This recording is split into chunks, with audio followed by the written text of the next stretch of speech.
রবীন্দ্র জাদেজা অলরাউন্ডারদের লিস্টে, এলিট লিস্টে চলে এলেন কপিল এবং একই সঙ্গে ড্যানিয়েল ভিক্টোরি, ইয়ান বোথামদের সঙ্গে এক আসনে।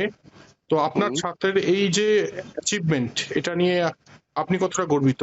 আমার থেকে গর্ববোধের কারণই নেই এই ব্যাপারে। জাদেজা যে এরকম একটা ফিট অ্যাচিভ করবেন, 4,000 রান এবং 350 উইকেট টেস্ট ক্রিকেটে, এটা মানে ভেবেছিলেন আপনি যে যখন আপনি কোচিং করাতেন সৌরাষ্ট্রের হয়ে? যে কোনো কোচ প্রথমে কিছুই বলতে পারে না, যখন ও পারফরমেন্স করতে আরম্ভ করে তখন বলা যেতে পারে। আমি 1 বছর আগে এটা ফিল করেছিলাম যে ও 400 উইকেট আর 350 কি 400 উইকেট, আর কি 300-400 উইকেটও নিয়ে নেবে, 4 থেকে 5,000 রানও করবে। ও এখনো 10টা ম্যাচ বাকি আছে 100 হতে, তার মধ্যেও করে ফেলবে। আপনার কি মনে হয় যে ভারতীয় ক্রিকেট বা ভারতীয় টিম ম্যানেজমেন্ট সেভাবে ইউজ করতে পারেনি রবীন্দ্র জাদেজাকে? তিনি নিজেও বলেছিলেন একটা সময় যে ব্যাটিং অর্ডার তাকে এত নিচে নামানো হয়, মানে তিনি যখন ফার্স্ট ক্লাস ক্রিকেট খেলতেন তার ব্যাটিং অর্ডারটা অনেকটা আপ থাকতো। তো সেটা কোথাও গিয়ে কি মনে হয় যে আরেকটু বেটার ওয়েতে ইউজ করা যেত রবীন্দ্র জাদেজাকে? যেত তো 100বারই, কারণ ও ব্যাটিং এ কোনোদিন রানই করতো না। ব্যাটিংটা ইমপ্রুভ করেছে 2008-এর পরপর 3টে ট্রিপল সেঞ্চুরি মেরে।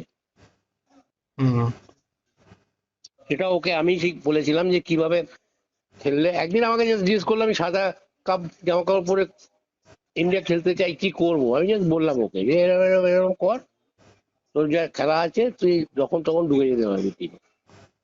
আমি জানি না, বুঝতে পারলাম না ব্যাপারটা, মানে এত মানে ভালো জিনিসটাকে বুঝলো। আমি যেটা বোঝালাম, উইদিন এ মান্থ ও 3টে 300 করলো রঞ্জি ট্রফিতে।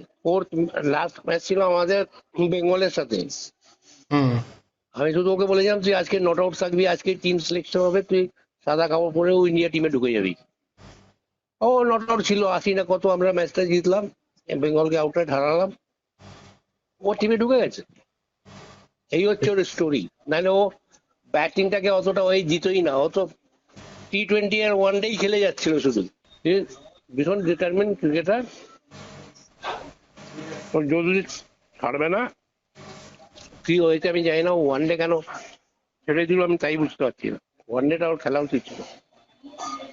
আমার পরের প্রশ্নটা এটাই ছিল যে ওডিআই ক্রিকেটে কিভাবে দেখছেন 2027 ওডিআই ওয়ার্ল্ড কাপ সামনে, সেখানে কি আদৌ দেখছেন? আমার তো মনে হয় দেখো ভাই, ওকে খেলানো উচিত। 3 in 1, ও ব্যাটিং করে দেবে, বোলিং করে দেবে, ফিল্ডিং এর রান সেভ করে দেবে। 3D cricketer. এখন এই মুহূর্তে কিন্তু ওই স্ট্রোকস রিটায়ার করে যাওয়ার পরে ক্রিকেটার নেই ওয়ার্ল্ডে।